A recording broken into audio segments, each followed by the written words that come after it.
Et on a retrouvé celui qui nous a accompagnés longtemps dans la saison avec Marc Moreau, journaliste pour le Maine Libre. Bonsoir Marc. Bonsoir Antoine. Une folle soirée pour le Mans FC qui a donc validé sa montée en Ligue 2. C'était face à Versailles. Revenons tout d'abord sur cette rencontre. Le Mans a plutôt géré face à une plutôt faible adversité ce soir. L'important c'était évidemment de gagner et c'est ce qu'ont fait les Manceaux. Oui, il fallait le faire parce qu'il y avait 23 000 personnes, parce que la pression était énorme malgré tout pour l'ensemble du club et ils l'ont fait. Effectivement en face c'était pas une très grande adversité ce soir, mais ça s'explique par plein de facteurs. Déjà eux aussi pouvaient être impressionnés par ce stade rempli et puis c'était un club qui n'avait plus rien à jouer, qui était maintenu. Il n'y avait pas forcément une motivation supplémentaire pour eux, comme le supplément d'âme que pouvait avoir Le Mans avec les raisons qu'on connaît. Donc il fallait le faire et ils l'ont fait assez bien. Ça n'a pas été un... On ne sait même plus si ça a été un grand match de foot ou pas, parce qu'on était tellement concentrés sur le résultat de Boulogne qui fait 1-1 et qui permet au Mans de monter en Ligue 2. On était tellement concentrés sur le fait de ne pas prendre de but surtout. Et puis peut-être d'en marquer un troisième, ça aurait rassuré sans doute un peu plus Patrick Videra et l'ensemble du staff. Ça n'a pas été le cas. Il y a eu quelques manqués, mais... Bon, globalement, c'est très mérité pour le Mans FC sur cette rencontre-là. Et même globalement sur la saison, Thierry Gomez, on vient de l'avoir, et puis tu vas certainement le montrer après, ça aurait été un énorme coup dur de ne pas monter cette année, énorme. Donc tout le monde est rassuré, c'est une excellente nouvelle pour tout le monde. Quand on refait le fil de la saison, on se dit que, au vu des premières journées de championnat, pas beaucoup de personnes auraient dit que le Mans FC monterait à la fin de la saison. C'est vrai qu'il y a eu ce tournant. Le coach Videra parle souvent de ce match face à Nîmes qui l'a vécu comme un véritable tournant pour repartir quasiment de 2-0 et faire une incroyable deuxième partie de saison. C'est véritablement la deuxième partie de saison qui fait que Le Mans monte l'année prochaine en Ligue 2. Ce qu'a montré le Mans FC en deuxième partie de saison, s'il l'avait montré 2 ou 3 matchs plus tôt, la fin de saison aurait été un petit peu plus calme, je pense, pour tout le monde, parce que sincèrement, avec Boulogne, je pense que c'est plutôt logique ce classement de ce qu'on voit. Je pensais que Sochaux allait être meilleur sur l'ensemble de la saison. Je pensais que Valenciennes allait jouer un peu plus les troubles faites. Mais globalement, j'étais au match à la Boulogne, j'ai pu voir quelques-uns de leurs matchs. Un super club, vraiment, c'est un super club. J'espère que ce sera contre Clermont et bonne chance à Clermont aussi, mais je serais heureux de les voir en Ligue 2 aussi l'année prochaine. Et oui, il y a eu cette deuxième partie de saison vraiment incroyable. Il faudrait faire le total exact de points pris depuis janvier. Il parle du match de Nîmes. Moi, j'ai vraiment ce match contre Orléans qui est catastrophique, où le Mans touche le fond, le Mans perd 2-0, finit à 9. Enfin, c'est vraiment une catastrophe. Et à ce moment-là, effectivement, peu de gens auraient pu parier sur une phase retour comme celle-ci. Mais c'est logique aussi. C'est facile aujourd'hui de dire « Ah, vous avez vu, personne ne croyait en nous, et puis finalement, on a réussi ». À ce moment-là, il y avait quand même peu de motifs d'espoir. Le fait est que le Mans a réussi à se ressouder, la mayonnaise a pris dans le groupe. Ils ont réussi, je pense, à faire les bons choix aussi au bon moment. Je pense que Patrick Videra on a pu douter de ce choix, en donnant peut-être pas un manque d'ambition, mais peut-être que c'était une façon pour le président Thierry Gomez de ménager un peu les finances du club et tout ce qu'il pouvait suivre, et de ne pas prendre trop de risques de ce côté-là. Mais le fait est que c'est un pari gagnant. C'est réussi, bravo à lui, bravo à Thierry Gomez, à Patrick Videra, parce que ça a fonctionné, il a su comment faire fonctionner cette équipe, il a trouvé des ressorts mentaux dans cette équipe qui était jeune malgré tout. Il y avait de l'expérience, mais il y avait beaucoup de jeunes. Il les a lancés dans le grand bain, des Jérémy Matumona, Gabin Bernardo, Martin Rossignol. C'était pas non plus donné de les lancer comme ça, titulaires pour beaucoup. Le milieu s'est consolidé, ça s'est joué ici, ça a été un peu moins le cas en fin de saison, ça a été plus difficile. Mais en tout cas, c'est en grande partie grâce à lui, je pense. Il loue souvent ses joueurs, à juste titre. Il a quand même pris des décisions, il fait des choix qui ont fonctionné. Quel est le joueur de la saison? On a souvent parlé de ce milieu de terrain très jeune sur la deuxième partie de saison avec Martin Rossignol, avec Gabin Bernardo. On a vu aussi 2 attaquants, même 3 si on compte Antonin Rabillard qui était un petit peu moins prolifique que Dame Gay ou que Arnold de Voula. On a un joueur, un latéral gauche, Vincent Burlet, qui termine dans l'équipe type de ce championnat national. Est-ce que tu retiens un joueur, un Manceau dans cette saison qui te semble avoir fait la meilleure saison côté 100 heures? C'est pas évident à répondre parce que il y avait peut-être moins de talent individuel que les saisons précédentes. Mais à l'image du PSG, toute proportion gardée, évidemment. Il y avait une force collective supplémentaire, je trouve, qui forcément aide parfois à trouver des déclics, etc. Donc, moi, j'ai envie de dire, malgré les quelques erreurs qu'il a pu faire, notamment en fin de saison, j'ai envie de retenir quand même Nicolas Cossy. Oui, parce oublié, que pour l'ensemble de son œuvre, il y a cette saison, mais il y a la saison dernière qui est excellente. Je retiens encore plus la saison d'avant sur Original de Ray où Le Mans est à vraiment 2 doigts de la relégation. Ça se joue à vraiment rien avec le match à Nancy, etc. Enfin, c'était un peu catastrophique. C'est lui qui sauve à ce moment-là Le Mans FC par plusieurs parades, par le charisme qu'il peut avoir, la parole respectée qu'il peut avoir dans le groupe. Et cette année, il a fait des erreurs. À Concarneau, il en a fait. Et puis, c'est un gardien, donc forcément, c'est tout de suite plus remarqué quand on fait une erreur. Mais je pense que globalement, dans ce qu'il a apporté dans l'équipe, dans cette espèce de charisme, de carrure qu'il peut avoir, on l'entend beaucoup sur le terrain. Et puis sur ses parades décisives, malgré tout, je pense que c'est lui. Après, il y en a eu d'autres. Il y a eu Samuel Liu qui a beaucoup apporté aussi par son calme. Il est très serein. Alors sur le terrain, ça se voit pas toujours, mais c'est quelqu'un de très serein qui apaise, j'ai l'impression, ce groupe. Et qui, je pense, a su apaiser après la déroute à Concarneau. Voilà, Antoine Rabillard, effectivement, il n'a pas assez marqué pour un numéro 9, mais il a tellement apporté ailleurs. Arnold Villa, je l'ai trouvé très décisif. Je l'ai pas assez vu à mon goût, j'aurais aimé le voir plus titulaire.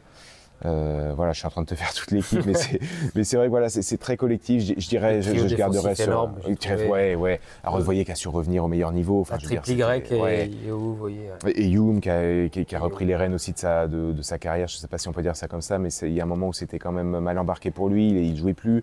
Il est revenu. Alors, vous voyez, il est revenu. Je pense que Patrick Videra lui a dit si tu ne travailles pas, peut-être, même si tu es meilleur, tu ne joueras pas.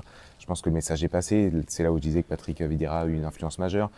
Vous voyez qu'il revient au meilleur niveau. Burley, il a été exceptionnel, c'est excellent, on va dire. Évidemment, c'est un prêt, donc il va repartir. Mais il n'est pas en prêt du LOSC qui est en Ligue 1 pour rien. Je pense que c'est un joueur qui a beaucoup de qualité et qui peut avoir beaucoup d'espoir pour la suite de sa carrière. Mais voilà, il va falloir aussi maintenant reconstruire, garder. Ça va être plus simple que l'année dernière de garder. Mais il va falloir aussi recruter des joueurs peut-être avec un peu plus de talent sur certains postes. Justement, on a parlé il y a quelques instants avec le président Thierry Gomez de cette future saison en Ligue 2, que ce soit le côté finance, côté effectif également. Je vous propose d'écouter ce pêle-mêle des réactions du président du Mans FC juste après cette rencontre et cette montée officialisée en Ligue 2. Je suis très heureux pour... voilà, vous avez vu, c'est extraordinaire, quoi. 23 000 personnes, si on avait pu ouvrir le parcage visiteur, on aurait été 25 000 et je l'ai dit au maire tout à l'heure, le stade est trop petit. Ils veulent pas me croire, le stade est trop petit. Donc voilà, non, mais quand il y a un stade comme ça, c'est formidable, quoi. Il y a de l'ambiance et on sent qu'il commence à se passer quelque chose. Les gens comprennent qu'il faut venir en sang et or, les gens comprennent qu'il faut pousser l'équipe. Donc si on peut avoir ça, pas que 2 fois, parce qu'on l'a fait quand même 2 fois cette saison, si on peut le faire l'an prochain 3, 4, 5, 6 fois, ça serait super. Donc pour les partenaires, pour les supporters, pour les gens du club, les salariés, les bénévoles, tous ceux aussi qui m'ont aidé, tous ceux qui ont été au club à mes débuts, quand je suis arrivé, je suis très content pour eux, c'est formidable, pour les médias, parce que c'est sûr forcément la Ligue 2 ça vous fait plaisir aussi et c'est mieux de suivre la Ligue 2, il y aura peut-être en plus ça des très belles affiches, il y aura le fameux Le Mans-Laval cette fois-ci en Ligue 2. Donc, il faudra être bon ce jour-là, je pense. Mais bon, c'est un autre débat. Donc voilà, maintenant, ce soir, je ne sais pas comment ça va se terminer. Mais en tout cas, il va falloir se mettre au travail parce qu'aujourd'hui, le football, c'est très compliqué. On avait 4,8 millions de droits télé quand on est monté il y a 5 ans en Ligue 2. Et les salaires étaient inférieurs à aujourd'hui. Et aujourd'hui, on nous demande de mettre 0. Donc ça veut dire qu'il faut réinventer aussi un modèle économique. Aujourd'hui, le club est sain. Donc ça, c'est important. Mais il faut trouver un modèle économique, trouver de nouveaux partenaires. Garder l'identité du club, c'est fondamental. Mais l'identité, c'est ce que j'ai dit tout à l'heure. C'est à travers les éducateurs qui sont anciens joueurs, qui sont au sein du club. C'est à travers les jeunes qu'on peut former et qui sont au sein de l'équipe professionnelle. Mais c'est aussi à travers les partenaires. Et je fais un appel aussi à tous les partenaires locaux. Parce que j'espère qu'il y aura effectivement des partenaires nationaux, voire internationaux qui vont venir pour passer un cap, parce qu'on a beaucoup de choses à faire. Si demain on se maintient en Ligue 2, il faut créer le centre de formation, recréer l'académie, il faut refaire tous nos terrains qui sont abîmés, etc., etc. Donc si on veut évoluer et rester installé, parce qu'on a envie.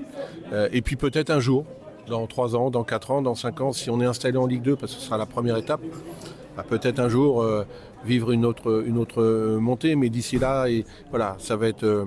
Il va falloir préparer la saison prochaine, mais il faut qu'on garde cette identité club. Ça me paraît important.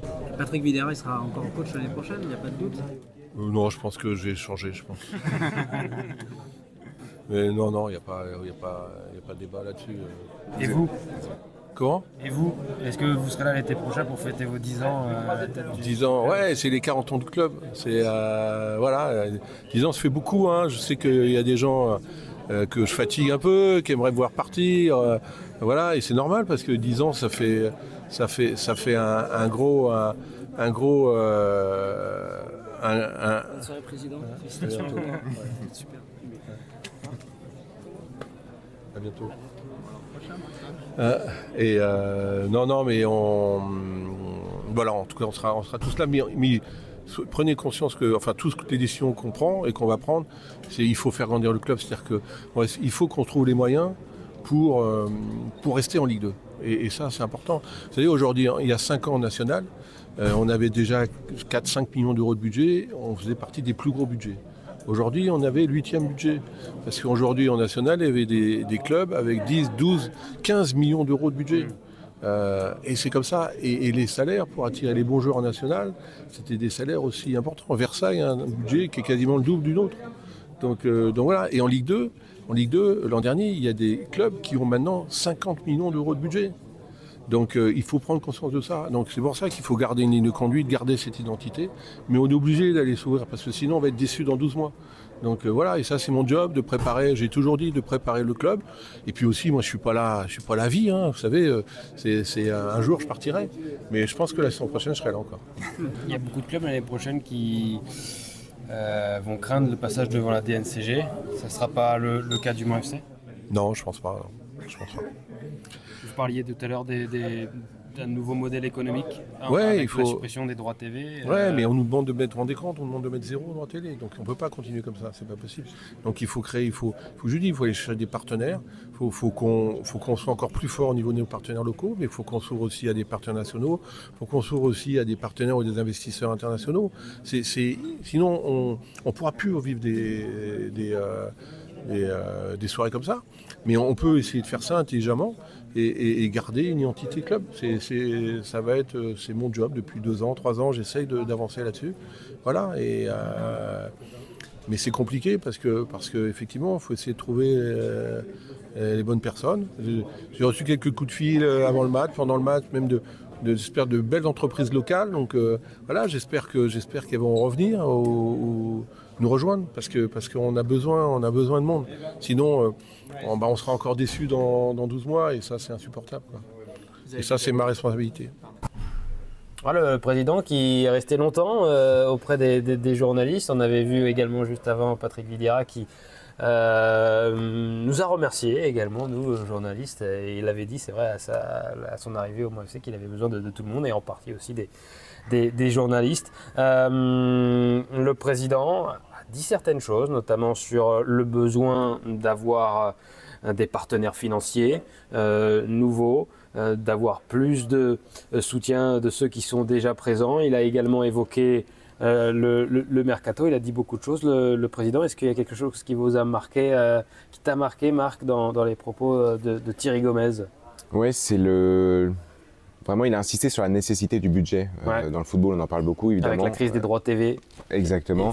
On peut quand même on peut reprocher certaines choses, évidemment. Il l'a dit, je suis une personne publique, un patron de club. Forcément, c'est le jeu de me faire critiquer.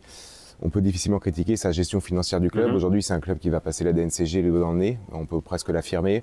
C'est quand même pas rien. Quand on voit le nombre de clubs qui sont à risque, et à mon avis, il va y avoir des cataclysmes dans certains clubs à venir. Mais là, dans quelques semaines, ce ne sera pas le cas du Mans FC.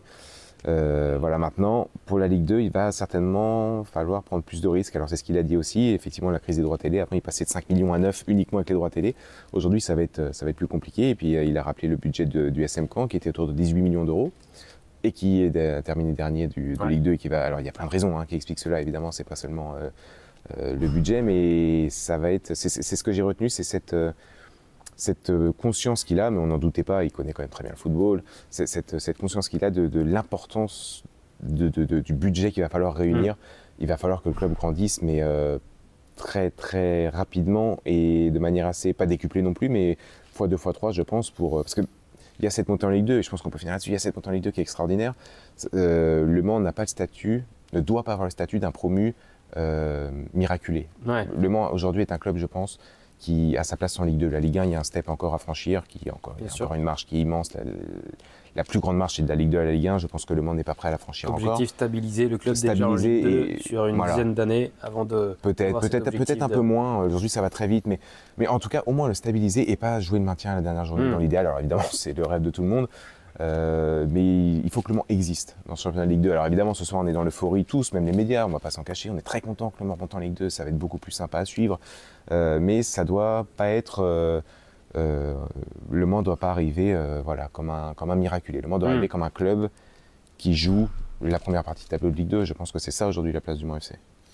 On retrouvera d'ailleurs un derby avec nos voisins lavallois l'année prochaine, Le Mans-Laval, au stade Marie-Marvin et du côté de Laval. Merci beaucoup Marc Moreau d'avoir été avec nous tout au long de la saison pour débriefer les rencontres du Mans FC.